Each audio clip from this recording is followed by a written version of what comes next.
Serta selamat sore kepada teman-teman yang menonton video ini. Perkenalkan, nama saya Madidia Maharani. Saya dari kelas C Biologi Angkatan 2021. Di sini saya akan mempresentasikan dan juga menjelaskan terkait latihan mata kuliah biosistematika, yakni mengonstruksi dendrogram dan juga kladogram yang berdasarkan sequence dan juga analisis fentik yang sudah diberikan oleh Pak Suharjono. Sebelum itu, di sini saya akan menjelaskan terkait dengan sistematika dalam bidang biologi. Jadi sistematika sendiri merupakan suatu bidang yang termasuk dalam taksonomi, tetapi memiliki tujuan utama untuk menjelaskan filogeni, sejarah evolusi, atau pola keturunan sekelompok organisme. Sistematika filogenetik atau kladistik merupakan salah satu cabang khusus dari ilmu sistematika yang berkaitan dengan penyimpulan filogeni. Kemudian untuk filogeni sendiri biasanya divisualisasikan sebagai pola percabangan yang dapat disimpulkan dengan analisis karakter dari organisme hidup ataupun fosil. Kemudian biasanya analisis filogeni biasanya menggunakan prinsip dan metodologi filogenetik. Untuk filogeni biasanya direpresentasikan dalam bentuk kladogram atau pohon filogenetik dan juga diagram percabangan yang secara konseptual mewakili perkiraan dari filogeni. Kemudian untuk representasi yang pertama dari analisis filogeni misalnya adalah kladogram. Jadi menurut Gajural tahun 2015, kladogram sendiri merupakan hasil dari analisis filogenetik yang menggambarkan hubungan kekerabatan atau evolusi. Kemudian dalam kladogram terdapat garis-garis yang dikenal dengan garis keturunan dan biasanya disebut sebagai cabang pada bagian ini. Kemudian garis keturunan mewakili urutan populasi leluhur menuju keturunan melalui waktu. Nah, yang pada akhirnya garis keturunan ini akan menunjukkan keturunannya. Kemudian setiap percabangan kladogram pada bagian ini mewakili atau menunjukkan adanya divergensi atau diversifikasi garis keturunan dan pembentukan dua garis keturunan terpisah dari satu nenek moyang yang sama. Misalnya pada contoh garis-garis di sini dan juga di sini. Nah, kedua garis keturunan tersebut dapat menyimpang ke dalam atau apa yang biasanya disebut dengan spesies yang terpisah melalui proses evolusi yang biasanya disebut dengan spesiasi. Kemudian untuk bentuk analisis ataupun penyajian filogeni yang kedua adalah dalam bentuk dendrogram. Jadi sama, menurut Gajural tahun 2015, dendrogram sendiri merupakan hasil dari analisis numerik dan juga fenetik dari suatu organisme yang memiliki hubungan kemiripan atau similaritas berdasarkan yang disebut dengan gen dan juga ataupun dalam bentuk morfologinya. Seperti contoh pada gambar di slide, merupakan salah satu contoh dendrogram dari spesies ataupun kelompok tumbuhan berkayu. Oke, mungkin itu saja yang dapat saya sampaikan terkait konsep dari sistematika. Berikutnya saya akan menjelaskan dan merekonstruksi hasil kladogram dan juga dendrogram dari latihan yang diberikan. Seperti yang sudah saya bilang, sudah saya sebutkan tadi, di sini saya akan belajar dan latihan terkait dengan konstruksi kladogram dari data fenotip yang telah diberikan dan difasilitasi oleh Pak Suharjono. Jadi untuk yang pertama adalah membuat kladogram, di mana kladogram yang dibuat adalah terkait dengan isolat bakteri.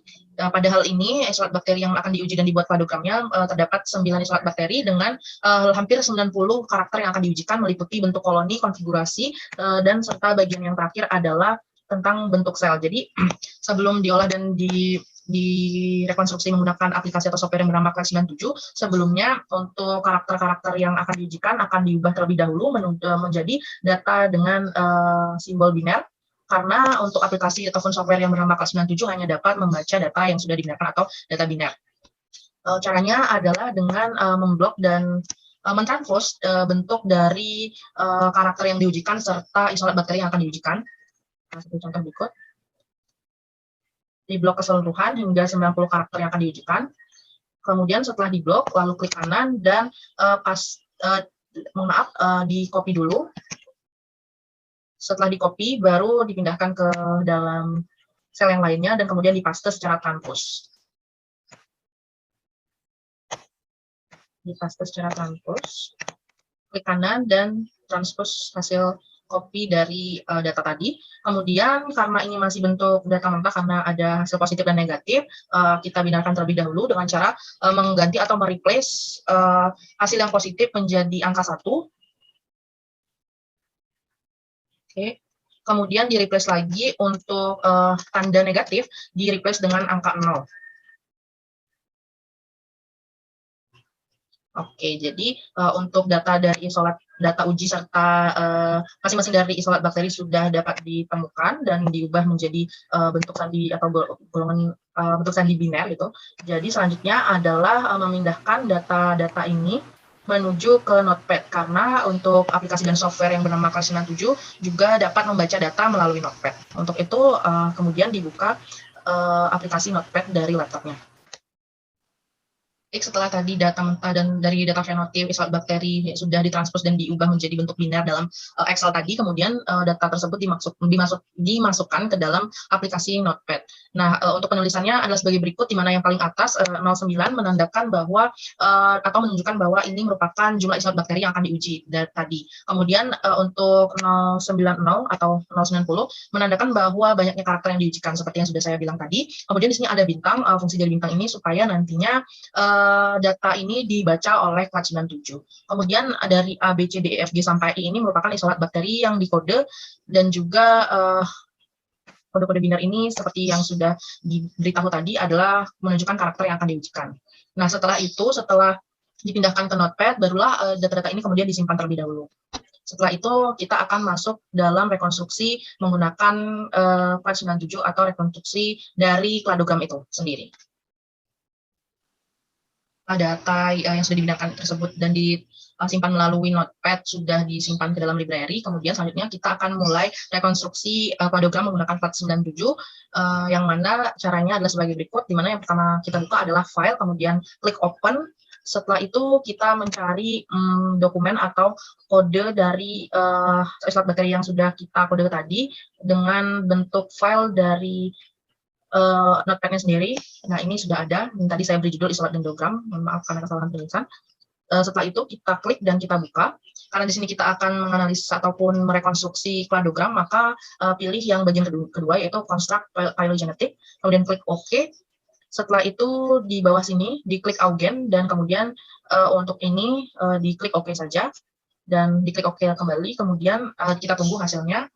Nah, hasil akhir dari rekonstruksi kode-kode isolat bakteri tadi akan berbentuk kladogram seperti ini, di mana di sini ada ancestor yang kemudian memiliki garis keturunan G. G tadi merupakan simbol dari isolat bakteri, kemudian isolat bakteri urutan ke G ini, kemudian untuk ancestornya lagi di sini mengalami spesiasi dan juga dia menjadi spesies D, kemudian berevolusi kembali menjadi spesies E, kemudian H, dan selanjutnya bagian F, di mana secara tidak langsung di sini karena kladogram sendiri merupakan analisis filogenetik yang menggambarkan keturunan, garis keturunan, jadi untuk itu G sendiri merupakan garis keturunan yang paling primitif karena mereka letaknya dekat dengan ancestornya. Kemudian untuk yang paling modern dari isolat bakteri tersebut adalah isolat bakteri dengan kode F.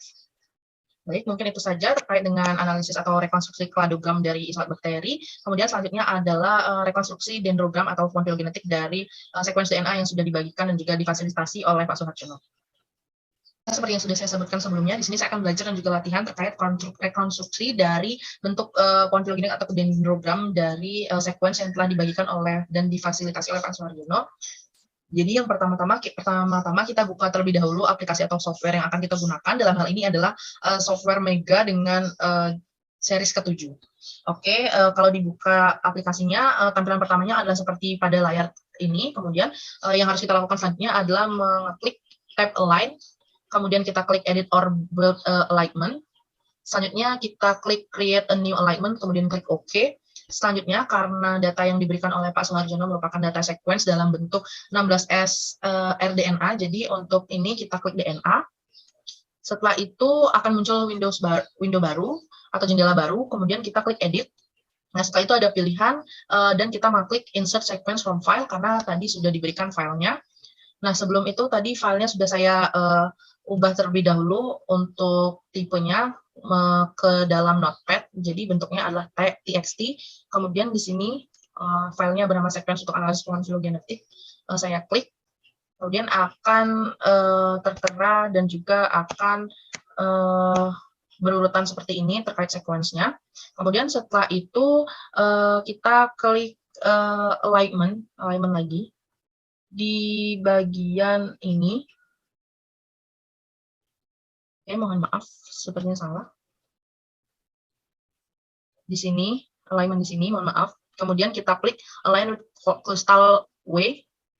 terus kita select all. Selanjutnya bisa diklik OK dan ditunggu terlebih dahulu untuk progresannya.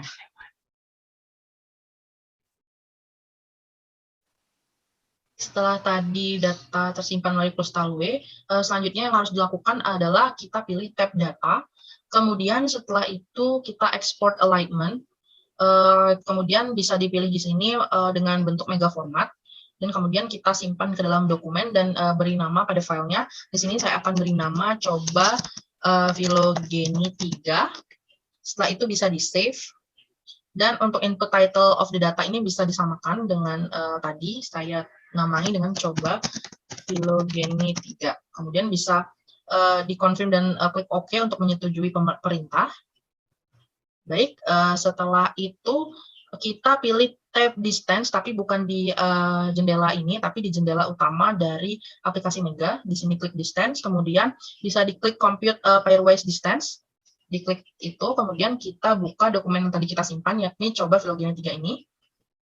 Kita tunggu terlebih dahulu. Oke, di sini akan terbuka jendela baru dengan judul Analysis Preference, yang di sini bisa diisi untuk variance estimation methodnya diisi dengan bootstrap method dengan number of bootstrap replication-nya 1000, untuk substitution type-nya nucleotide, untuk model atau metodenya bisa menggunakan Tamura Ney model, dan untuk substitution to include-nya bisa menggunakan transition and transversions. Kemudian untuk settingan tersebut bisa dilihat di slide. Setelah itu kita compute, klik compute. Kita tunggu terlebih dahulu. Nah, setelah itu akan muncul seperti ini. Kemudian kita akan klik tab Phylogeny yang ada di bagian utama jendela. Setelah itu kita klik yang kedua, yaitu construct atau test neighborhood joining tree. Kemudian kita klik yes. Dan akan muncul lagi analisis preference dari aplikasi atau jendela Meganya. Kemudian di sini kita bisa select seperti yang ada pada slide, seperti itu. Kemudian bisa klik compute dan kita tunggu terlebih dahulu. Oke, sudah 100%, maka akan membuka jendela baru lagi, dan di sini sudah tersedia Phylogeny atau dendrogram dari sequence yang telah disediakan.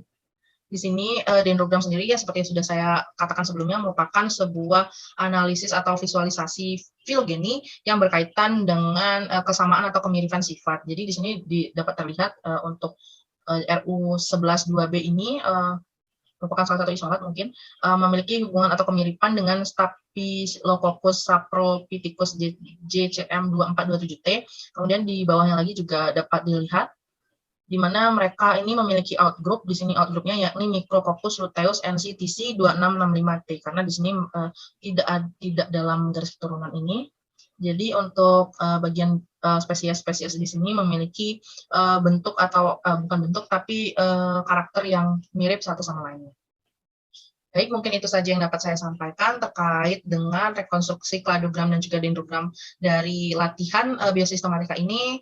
Kurang dan lebihnya saya mohon maaf karena di sini saya masih belajar juga. Akhir kata saya ucapkan terima kasih dan sampai jumpa.